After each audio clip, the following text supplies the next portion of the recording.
Hey guys, and welcome back to Bedtime Crime.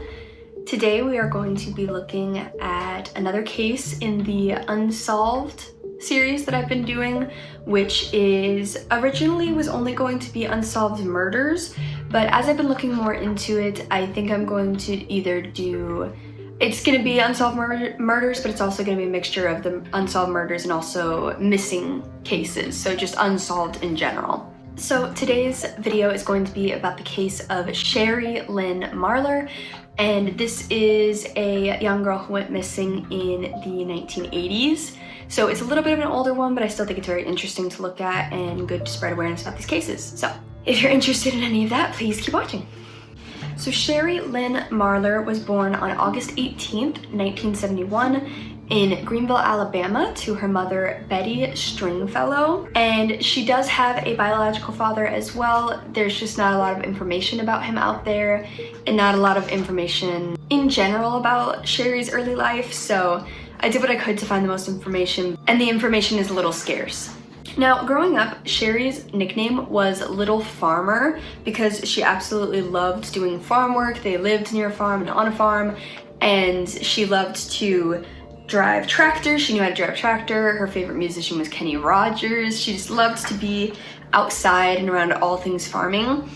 She was also what would be described as a tomboy, so she was very much into not as much what we would think of girly feminine things. She was much more into, you know, the hard work and the elbow grease and the farm work that comes with owning a farm.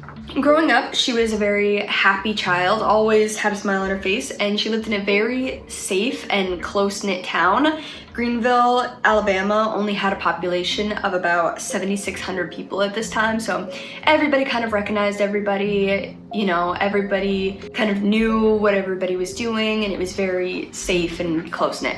So that is a little background about Sherry and her life growing up until the age of about 12, which brings us to June 6th, 1984.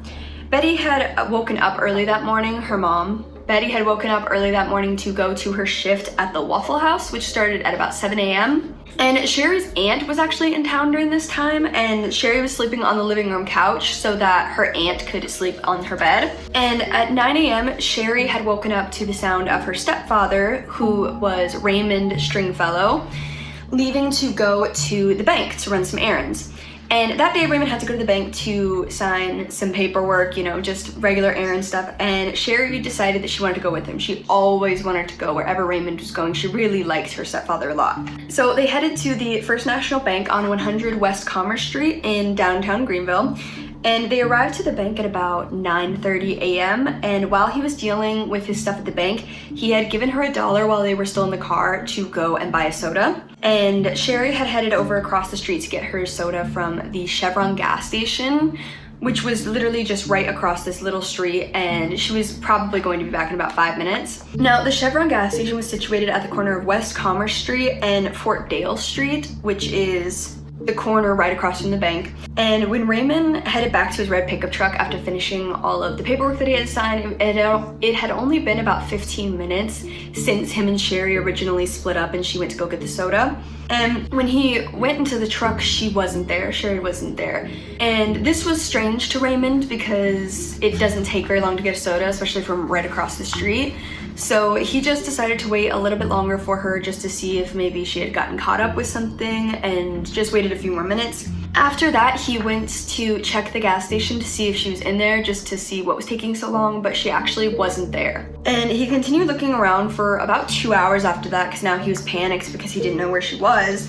And after he still saw no signs of her, he decided to call the police and her mother, Betty, at the Waffle House. Now, friends, family, and members of the community immediately started helping with the search, and there were search parties organized. Everybody was looking for this girl because, like I said, it was a very small, close-knit community, so everybody kind of knew of Sherry and knew who she was, and everybody really wanted to find her and what happened to her. But nothing was ever found. To this day, there has never been anything found. So later the same month that Sherry went missing, investigators received information that Sherry may have been around St. Stephen, Alabama. They received an anonymous tip.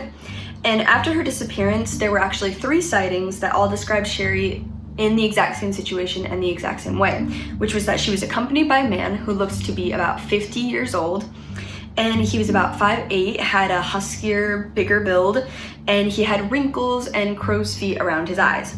All of these witnesses stated that the young girl, presumably Sherry, was noticeably upset and seemed distraught, and that she was also disheveled and a little bit dazed at times. One witness had seen her at a truck stop in Conley, Georgia, and the last sighting that was ever made of Sherry was later in 1984 at a mall in New Orleans, Louisiana. It's important to mention that none of these sightings were ever necessarily confirmed, because even though people do submit anonymous tips, they cannot confirm if that was actually Sherry that they saw or not. So all of Sherry's relatives were investigated by police to see if they had any possible involvement. Usually in missing persons cases or murder cases, they will always look at the family first or the people that they were with last. So Raymond was cooperative and answered all of the police's questions. He really wanted to know what happened to Sherry. However, I do think it's important to note that he did refuse to take a polygraph test for some reason.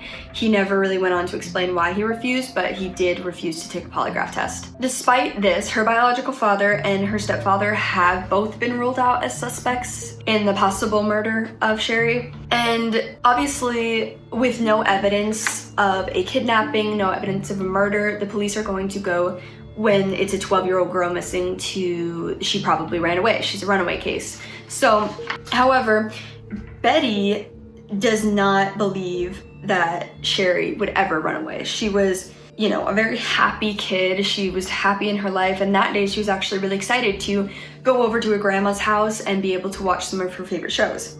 And Sherry didn't take any of her belongings with her like a typical runaway would. She didn't take anything important to her because it was so last second that she had even decided to go with her dad to the bank, so she literally just grabbed some shoes and ran out. And investigators don't believe that she was abducted by a stranger, since it would have been incredibly hard to drive into downtown to a very small area where there's a lot of people and be able to snatch a 12-year-old girl off the streets with nobody else noticing, seeing, or hearing anything. That brings us to where we are today. And to this day, Sherry's case remains unsolved and is currently classified as a non-family abduction. She would be 52 today, and Raymond actually ended up passing away in 2003 at the age of 68, and he was never able to figure out what happened to Sherry. And one of the last things he actually said to his wife while he was on his deathbed was that he wished that the last thing that he could do was bring Sherry home to Betty, but there was just no way because he had no idea what happened. And that's one of the really interesting things about this case, is that there's nothing, no evidence. You know, in a lot of unsolved cases, there's still little bits of evidence that kind of can lead to, even though we don't know the whole picture, we kind of can get clues as to what might have happened. In this case, she literally vanished into plain sight. Like, she was, one second she was there, one second she was gone. Nobody's seen anything, nobody has heard anything. And, you know, that's where we are today. It's been close to 40 years at this point, which is just crazy. And to this day, her mother is still fighting for justice. She still thinks it's possible that Sherry is out there, or that somebody knows something that they're not saying. And she still wants to figure out what happened to her daughter. Even if it's not the answer that she's hoping for, she still wants closure and wants to know exactly where her daughter is. Now, if you have any information about Sherry's disappearance, if you've heard anything or know anything, please contact the Greenville Police Department at 334-382-7461. And she was last seen wearing a red long-sleeved plaid flannel shirt, faded jeans, gray tennis shoes with Velcros on them, and a watch with a black band, and she has brown hair and brown eyes. She also has a 2-inch scar on her abdomen and a 1-inch scar on her upper back. So these are all distinguishing factors that you'd be able to determine if it was her or not. It's always important, if you know anything, even if you don't think it's important, to say something. If you've ever heard of her, if you've ever seen anything, heard anything from anybody, it's always important. Even if it ends up not leading anywhere, you could be possibly solving something. So with all that being said, I know that was a little bit of a shorter case. There's just so little information out there, not only about Sherry's past life, like her childhood, you know, it was pretty straightforward that she was just really into farming and everything. but that's really all we know. And after that, we only know basically what Raymond has told us of the events that went down that day, and that's it. And now Raymond's gone, so we can't even get his, you know, story over and over again anymore.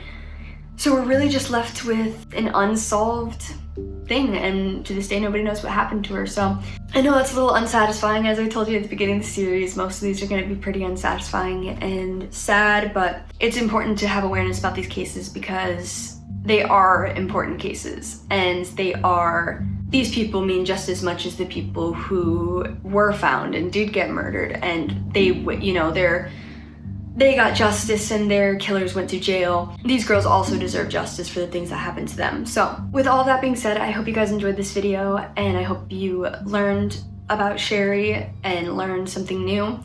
I will have some resources in the description box. I think I have I'm gonna link her Facebook page, which is Justice for Sherry, down there. And yeah, so anything that you should need will be down there.